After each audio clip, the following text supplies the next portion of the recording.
Assalamualaikum warahmatullahi wabarakatuh. Perkenalkan, nama saya Dimas Panji. Pada kali ini saya akan menceritakan tentang sejarah dengan singkat, yaitu sejarahnya itu berasal dari kota kita sendiri, yaitu Bekasi. Nah, ternyata Bekasi mempunyai cerita sejarah tersendiri, yaitu sejarah yang bisa dikatakan cukup menyedihkan dan cukup kejam yang dilakukan oleh sekutu. Nah, jadi sejarahnya ini namanya itu adalah Bekasi Lautan Api. Ya, Lautan Api seperti yang ada di Bandung. Peristiwanya pun sama, yaitu pembakaran yang dilakukan oleh para sekutu terhadap warga-warga sipil hingga menyebabkan hancurnya wilayah Bekasi. Awal kejadian Bekasi Lautan Api ini terjadi pada tanggal 23 November 1945. Mulanya itu ada pesawat yang mendarat darurat di sawah di Cakung. Gimana sih kalau ada pesawat mendarurat di sawah gitu?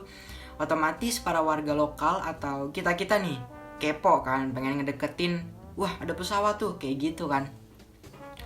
Pesawat tersebut itu mendarat darurat itu dikarenakan mesinnya rusak. Nah, pesawat tersebut itu bernama pesawat Dakota, yang berpenumpang isinya itu ada tentara Inggris yang sebenarnya mereka ingin menuju ke Semarang. Para tentara Inggris melihat para warga mendekat kepada mereka. Nah, mereka mengira bahwa para masyarakat yang mendekat ke mereka itu mereka ingin menyerang. Padahal tidak, sebenarnya niat para masyarakat itu ada yang ingin membantu atau sekedar melihat saja.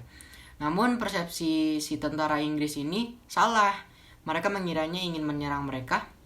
Maka dari itu tentara Inggris menembaki para warga yang mendekat ke pesawat mereka. Nah, dari kejadian tersebut TKR melihat, dan TKR itu adalah Tentara Keamanan Rakyat. TKR tidak terima dong. TKR tidak tinggal diam, mereka menyerang balik, dan akhirnya tentara Inggris bisa ditangkap. Kemudian mereka diarak dengan keadaan tanpa busana dan mata yang tertutup.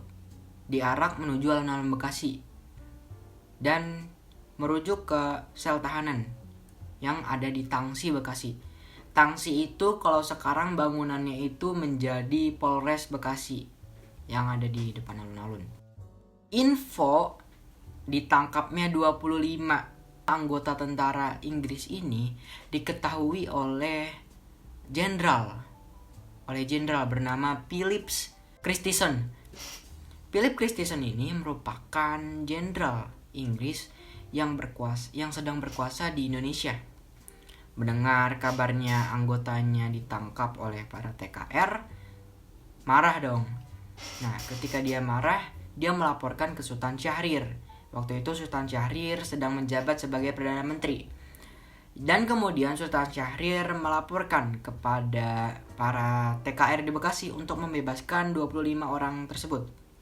Namun para TKR tidak mau, karena para TKR menganggap bahwa para tentara Inggris ini pemberontak, karena mereka telah memasuki wilayah yang sudah dikuasai oleh Indonesia, dan juga mereka menyerang para warga lokal.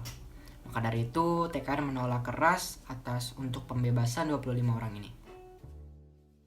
Dikarenakan TKR ini menolak untuk membebaskan 25 tawanan tentara Inggris ini, akhirnya Sultan Syahrir menawarkan dan berjanji kepada Jenderal Philip Christison ini, yang jenderal Inggris ini, untuk memperlakukan para 25 tawanan tentara Inggris itu dengan baik, dikasih makan dan tidak disiksa. Akhirnya si Jenderal Phillips itu dia terima lah, oke aja kalau misalnya mereka diperlakukan baik gitu. Nah, namun beberapa hari kemudian si Jenderal Phillips ini seperti kayak nggak percaya atas omongan si Sultan Syahrir ini, nggak percaya dengan TKR gini. Nah, makanya dia menyuruh untuk menugaskan para pasukannya untuk mengadakan operasi militer menuju Bekasi untuk mencari kawannya yang ditangkap dan membebaskannya. Kemudian mereka menuju Bekasi. Diketahuilah oleh TKR dan para pejuang, waktu dulu mereka itu udah mencapai Kranji. Kranji itu sudah batas wilayah Bekasi. Bekasi itu merupakan kekuasaan wilayah Republik Indonesia. Para TKR dan pejuang Bekasi menganggap tentara Inggris ini sudah melampaui garis demarkasi. Demarkasi ini adalah persetujuan antara kedua belah pihak bahwa bila ini sudah merupakan wilayah Indonesia, tidak boleh diganggu gugat oleh apapun. Karena waktu pada itu Jakarta itu masih wilayahnya sekutu. Nah, pada saat tentara Inggris masuk ke Bekasi, mereka sudah mulai memberontak, sudah mencari temannya. Mereka masuk ke rumah, mereka menanya-nanyakan dengan menodong senjatanya, bahkan pun ada sempat kericuhan. Maka dari itu TKR pun mulai menyerang, karena ini sudah bukan batas mereka, ini batasnya para pejuang Bekasi gitu. Bekasi itu sudah bukan wilayah yang diperuntukkan untuk perang, karena sudah merdeka, karena sudah wilayah dari Indonesia, seperti itu. Nah, terjadilah perang antara para pejuang Bekasi dengan tentara Inggris. Nah, para pejuang Bekasi pun sedikit-sedikit menyerah karena kan kalah akan persenjataan. Namun tentara Inggris pun menyerah karena mereka tidak menemukan teman-temannya yang ditangkap itu di mana, dan mereka kembali ke Jakarta. Kemudian pada tanggal 1 dan 3 Desember 1945, tentara Inggris kembali datang ke Bekasi. Mereka semakin memberontak. Akhirnya TKR dan para pejuang Bekasi tidaklah diam. Mereka ikut juga menyerang. Namun ya mereka kalah persenjataan antara mereka dengan tentara Inggris. Mereka mempunyai alat-alat canggih, alat tembak, dan lain-lain. Maka dari itu TKR dan para pejuang memilih untuk mundur daripada untuk mati. Ada satu orang yang bernama Abbas. Abbas ini adalah seorang penjaga tawanan 25 orang tentara Inggris ini. Dia itu penjaga mereka gitu selama beberapa hari ini. Dia telah berpikir, bagaimana kalau mereka dibunuh saja? Karena 25 orang ini telah membunuh banyak rakyat Bekasi pada kala itu, dan juga teman-teman yang sedang mencarinya mendatang untuk membebaskan mereka. Itu juga telah merusak, telah memberontak, dan telah membunuh beberapa bagian dari rakyat Bekasi. Maka dari itu teman-temannya itu setuju dengan pendapat Abbas, padahal Abbas itu tidak mempunyai kekuasaan apapun. Dia hanya seorang penjaga yang diamanahkan oleh Zakaria. Zakaria itu adalah ketua TKR di Bekasi. Kemudian 25 orang para tahanan tentara Inggris itu dibawa ke belakang tangsi. Tepatnya itu di samping atau di pinggir kali Bekasi. Nah, di situ mereka dieksekusi. Ada yang dipenggal, dipotong kakinya, disayat, bahkan dibelah badannya. Seperti itulah. Dan mereka dikubur juga di situ.